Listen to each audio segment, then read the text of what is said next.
Hey, good morning, everybody. Day 29, the hour of the triumph. Mary witnesses Jesus' apparitions. The apostles turn to the Virgin Mary. Jesus ascends into heaven.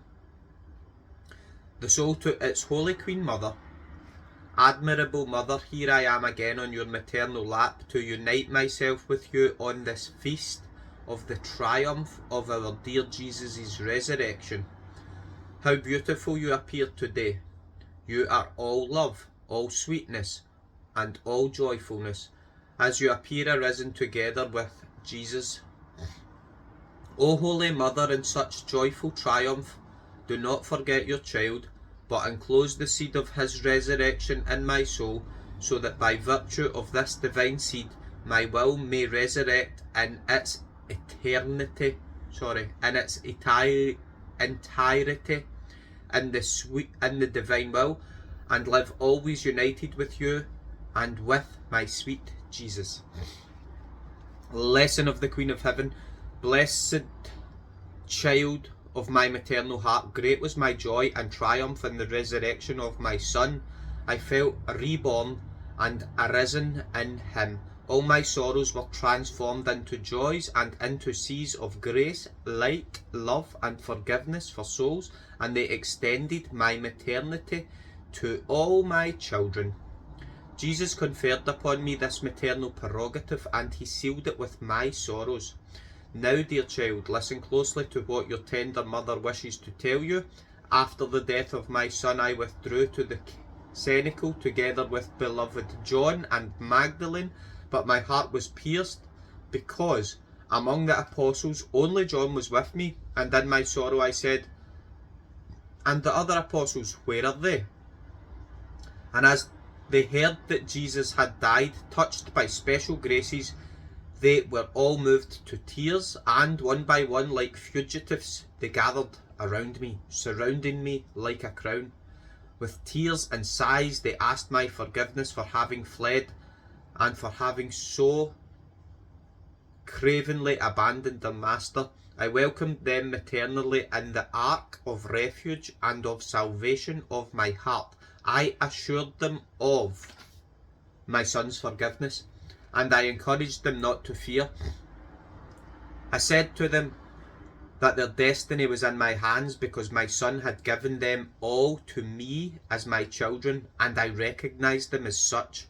Beloved child, as you know, I was present at the resurrection of my son, but I did not say a word to anyone as I waited for Jesus to reveal himself in his gloriously and triumphantly risen humanity.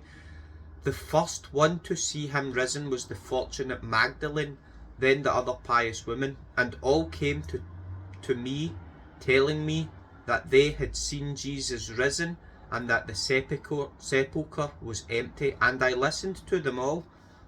With a spirit of assured victory, I confirmed them all in the faith of the resurrection. By evening, almost all the apostles had seen him risen, and they all felt a spirit of victory in having been called to be Jesus' apostles.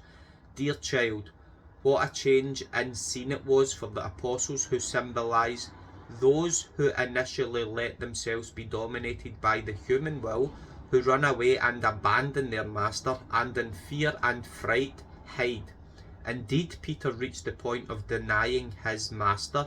Oh, if they had been dominated by the divine will, they would never have fled their master, but with courage and a spirit of assured victory, they would have never left his side and would have felt honoured to give their lives to defend him.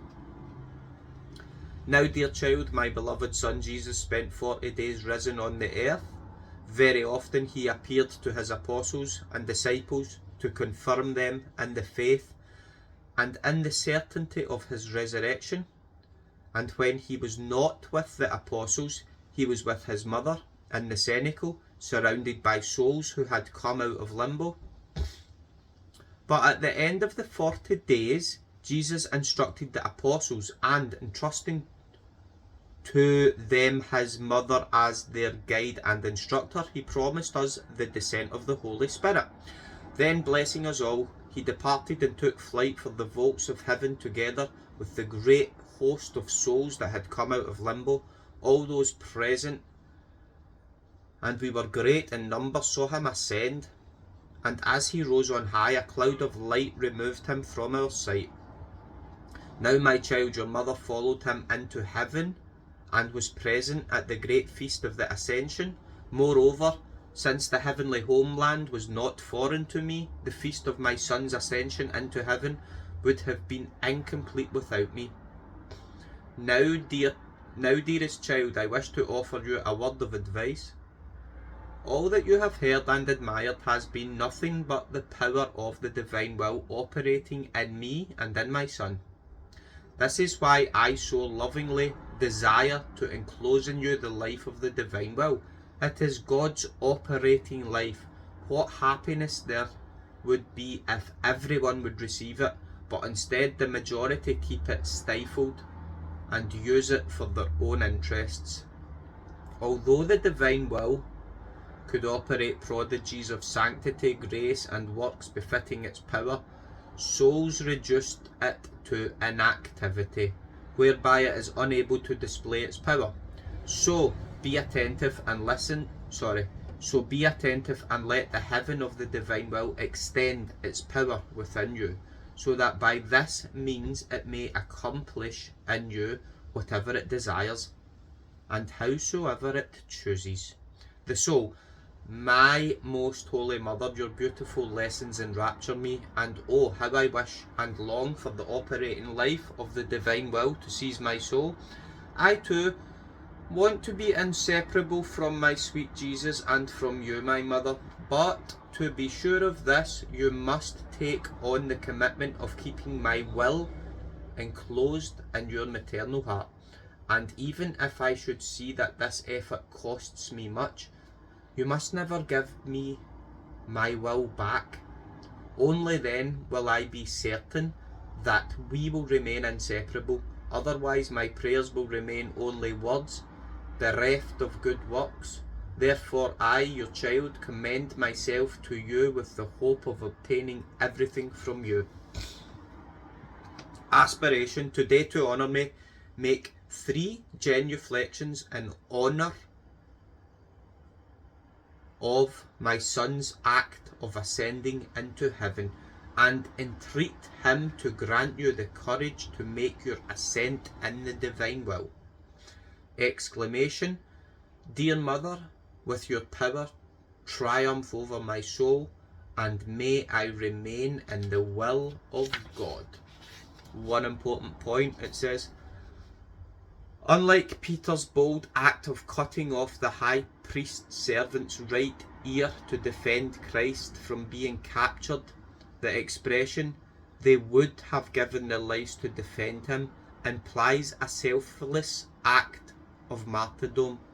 On day 30, Mary reveals to Louisa that the descent of the Holy Spirit infused in the apostles this martyrial love, whereby they desired to give their lives for their master.